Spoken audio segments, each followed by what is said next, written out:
Ethics centre channel దానికి పట్టిన ప్రేక్షకులకి స్వాగతం. ఎథిక్స్ సెంటర్ ఛానల్లో మనం గోరగారు మూఢనమ్మకాలు నాస్తిక దృష్టి అని రాసిన దాన్ని మనం అనేక విషయాలు తెలుసుకుంటున్నాం.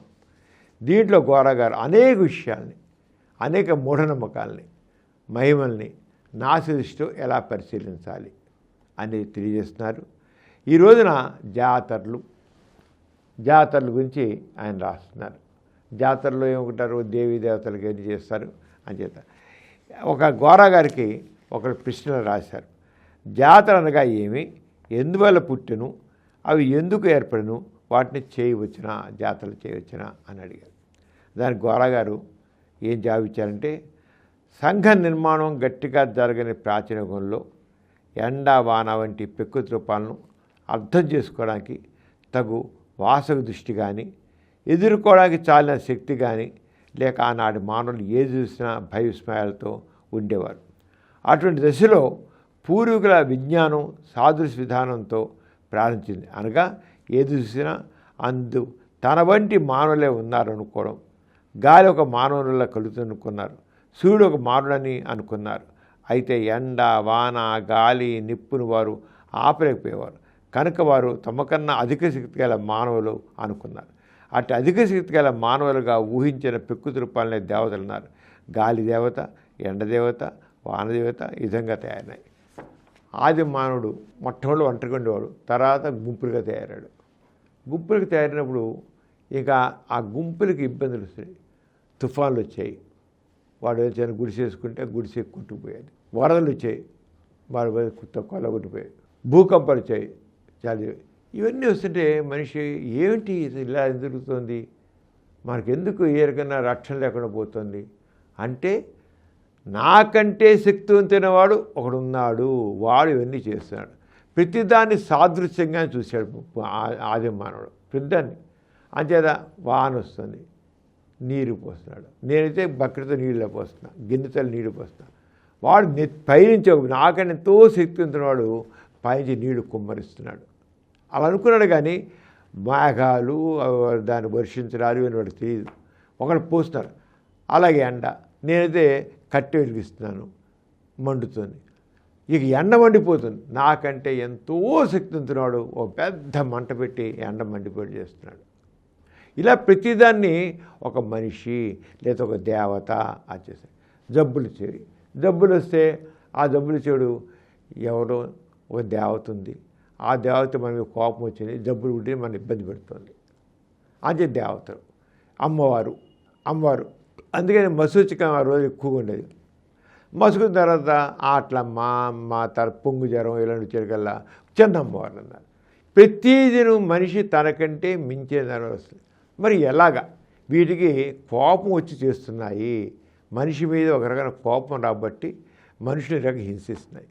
అంచేత ఆ దేవతల్ని మనం తృప్తిపరచాలి. తృప్తిపరిస్తే మన మీద శాంతంగా ఉంటాయి. మనం వాటి తృప్తిపరచకపోతే అవి తన ప్రతాపాన్ని చూపిస్తాయి అనుకునేవాడు. అందుకని దానివల్లే జాతరలు వచ్చాయి. నోకాలం జాతర, ఆంకాళం జాతర, ఒక విధంగా పేరు పెట్టుకున్నాడు వాడు. ఏ గుంపు పేర్లు అనేక దేవతల పేర్లు వచ్చేసాయి, అమ్మవారి పేర్లు వచ్చేసాయి. వాళ్ళు వాటిని శాంతింపజేయాలి. వాడు ఏమన్నా అంటే, ఒక వ్యక్తికి ఇంకో వ్యక్తికి కోపం చెప్పండి, వాడికి కోపం వచ్చినప్పుడు నాకు ఇలా చూపిస్తున్నాడు, వాడు నాకంటే శక్తివంతంగా నన్ను హింసిస్తున్నాడు అనుకున్నాడు. ఆరగానే ఇక దేవతలు లేదా దేవుళ్ళు అలా చేస్తున్నారు అనుకున్నాడు. వాడిని శాంతింపజేయాలని జాతరలు, పూజలు, మా తర్వాతేమో బలులు ఇవ్వడాలు అన్నీ ఇలాగే ఆర్గనైజ్ చేశాడు. అంతే గోరగారు ఆ విషయం చేశారు. ఆ దేవతల్ని మానవ రూపాలుగా భావించారు కాబట్టి అవి వీరికంటే అధిక బల సంపన్నులు అనుకున్నారు దేవతలు వీరికంటే. కాబట్టి వాటి ఎడల ఆనాటి పూర్వీకులకు భయభక్తులు ఏర్పడ్డాయి. దేవతలు భయభక్తులు. ముందు భయమే ఎత్తుగా ఉండేది.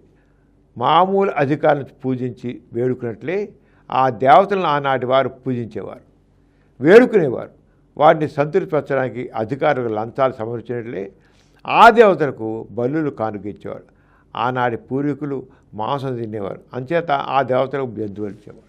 అంటే శాంతి ఎలాగా అంచేత ఏదో మనకు పనేవాళ్ళంటే మనుషులకి ఏదో బహుమతులు ఇచ్చుకుంటాం, లంచాలు ఇస్తారు మన పనులు అవ్వడం కోసం. లేదా శాంతింప చేయడానికి గిఫ్ట్లు ఇస్తారు, శాంతింప చేయడానికి బతులు ఆడుకుంటారు. ఆరుగానే పూజలు చేసి దేవతల్ని తల్లి మమ్మల్ని బాధను నిమూర్చి ఇంత మేకనిస్తా, లేకపోతే ఏమో కోడినిస్తా, నువ్వు మాత్రం మనం శాంతించని అవే బలులు, జాతరలు. ఆరంగా జాతరలే కూడా వచ్చాయి. అందుకని ఈ విషయం ఇట్లు ఊహించి దేవతల్లో రకరకాల జబ్బులు కూడా ఉన్నాయి. మసూచకం, కలరా ఇందుకు ఉదాహరణ.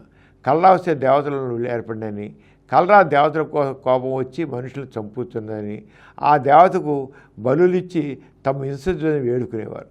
వర్షం కావాలనో వద్దనో కూడా ఆ విధంగానే బలులిచ్చి వర్షపు దేవతను వేడుకునేవారు. ఈ దేవతారాధన అలవాటు అయిపోయి ప్రతి సంవత్సరంలోని కొన్ని నిర్ణీత ఋతువుల్లో ఆ దేవతారాధనలు జరుగుతూ ఉంటాయి. ఇటువంటి దేవతారాధనలే ఈనాటి జాతరలు. ఇప్పుడు వర్షాకాలం వస్తాయి, తుఫాన్లు వస్తాయి, అంతే వర్షాకాలంలో ఎక్కువ జాతరలు చేశారు. వర్షదేవత కూర్చోదు, ఎంతకాలం అంతే చెయ్యని. అలాగే వర్షాలు కురట్లేదు, ఆ దేవత మనకు కోపం వచ్చి వర్షాలు కురిపించలే, కరువులు వస్తాయి, వర్షాలు లేవు, అంచే పంటలు లేవు, మరి తిండి లేదు. అంచేత ఆ దేవతకి బలులు ఇచ్చి జాతరలు చేసి అది చేసేవాళ్ళు. అంచేత ఈ రకంగా జరుగుతున్నాయి. కలరా అంటే అదొక వ్యాధి అని ఈరోజు తెలిసినా కొంత వైద్యం, కొంత మూఢనమ్మకం ఈనాటికి నీ జీవితంలో కలుస్తుంది. ఇప్పటికీ కలరా వస్తే, మసూచకం వస్తే, లేకపోతే ఇంకో జబ్బు వస్తే మన దేవత వీళ్ళు నూకాల దేవతకు ఇంకోళ్ళు వెళ్ళి అది కోపం వచ్చని చెప్పి ఇక మందు వాడతారు. అక్కడ దేవత కోసం వాళ్ళు జాతరలు చేస్తారన్నమాట. జాతరలు తప్పని, అది అనాగరిక సంప్రదాయాన్ని చెప్పడంలో ఎలాంటి సంశయం లేదు. ఏమాత్రం వాస్తవ దృష్టి ఉన్నా జాతరలు చేయరాదు. జబ్బులకు చికిత్స చేసుకోవాలి. వర్షం మొదలులోని ఋతు మార్పులతో వచ్చాను గుర్తించగలను. ఇప్పుడు యంత్ర సాధనలో కావాల్సి వచ్చినప్పుడు వర్షం కురిపించడం, అక్కర్లైతే మేఘాలను చెదరగొట్టడం జరుగుతుంది. ఇటువంటి శాస్త్రాలకు చెందిన ఈ నాగరికతలో కూడా జాతరలు జరపడం కానీ, వాటిని ఏ విధంగానైనా సంబంధించడం కానీ ఇంకా అజ్ఞానపరంగా తెలుపుతుంది. లేకపోతే సాంప్రదాయాలను విడినాటకు ధైర్యం లేదని చూపుతుంది. ఇప్పుడు మనకి వర్షాలు రావట్లేదు. ఇప్పుడు ఎంతకు వచ్చే మేఘాలు ఉంటే మేఘాలు వర్షించట్లా, వెళ్ళి ఆ మేఘాల్లో ఆ వర్షించడానికి మనకి ఒక సైన్స్ డెవలప్ అయింది. ఈ రకంగా అలాగే వర్షాలు వస్తాయని వర్షాలు రాకుండా మేఘాలు చెదరగొట్టే కూడా ఉన్నాయి. ఈ రకంగా ఈ రకంగా సైన్స్ డెవలప్ అవుతుంది. అయినప్పటికీ ఇంకా వరుణ దేవతలు కరుణించాలని చెప్పి కప్పలకి పెళ్ళిళ్ళు చేసేవాడు ఉన్నారు. ఇదే ఈ రకంగా నేర్చుకోవాలి. సైన్స్ డెవలప్ అయ్యి కూడా ఇంకా ఇప్పటికీ అలా చేస్తున్నారంటే మనుషులు ఎంత మూఢనమ్మకాలని అర్థమవుతుందన్నారు. నాసిక దృష్టి ప్రచారం అయితే ప్రజానాయకుల్లో తగు వాసక విజ్ఞానం ఏర్పడి అభివృద్ధి కావాల్సిన ధైర్యం కలుగుతుంది. అంచేత మూఢనమ్మకాలతో కానీ దురభిమానాలతో కానీ నిండి ఉన్న వారిని ఎదుర్కొంటకు నాసిక ప్రచారం తగు సాధనం. అప్పుడు అన్ని మూఢనమ్మకాలు వాటితో పాటు జాతులు అనిగిపోతాయి. ఎలా పోతాయి మూఢనమ్మకాలు అంటే నాసిక దృష్టితో జనాలు చైతన్యం చేస్తూ ఇవన్నీ అర్థం లేదు అని చెప్పాలి. అప్పుడే మూఢనమ్మకాలు పోతాయి. స్థూలంగా పరిశీలిస్తే ఇలా కనిపించే జాతరలు, బలులు నమ్మకాలే. ఇవన్నీ కూడా నిద్రామైన నిర్జీవంగా పడిన హృదయాల్ని అంటిపెట్టుకుని ఉంటాయి. మనిషి అస్తిత్వానికి ఏ రూపంలో ఎలా దొంగిపాటుతనం చూపించేవాడికి ఏ రకమైన జాతరలు మహాచార్య వీటి గురించి ఆలోచన ఆందోళన బయలుదేరుతుంది. మనిషి లొంగిపడతాం, తనకి ముందు లొంగిపడడం కానీ అది విషయం తెలుసుకోవడం లేదు.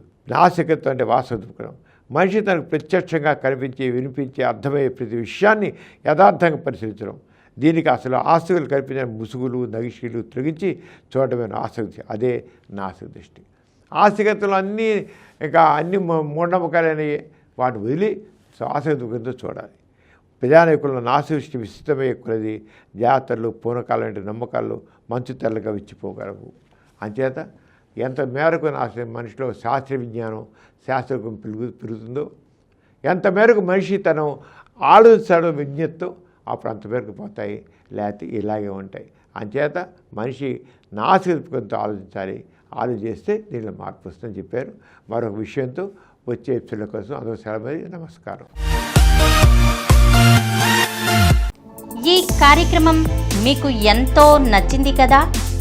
ఇటువంటి మరిన్ని వీడియోల కోసం అనతి కాలంలోనే 20 కోట్ల వ్యూస్ సాధించిన సమరన్ ఛానల్ సమర్పించు యతీష్ సెంటర్ ఛానల్కు సబ్స్క్రైబ్ చేయండి, లైక్ చేయండి, మీ ఫ్రెండ్స్కి షేర్ చేయండి. అలాగే ప్రక్కనున్న గంట సింబల్ని ప్రెస్ చేయడం మర్చిపోకండి. Please download Samaram Channels app from Google Play Store and watch your favorite channels. Click the bell icon and subscribe to the channels.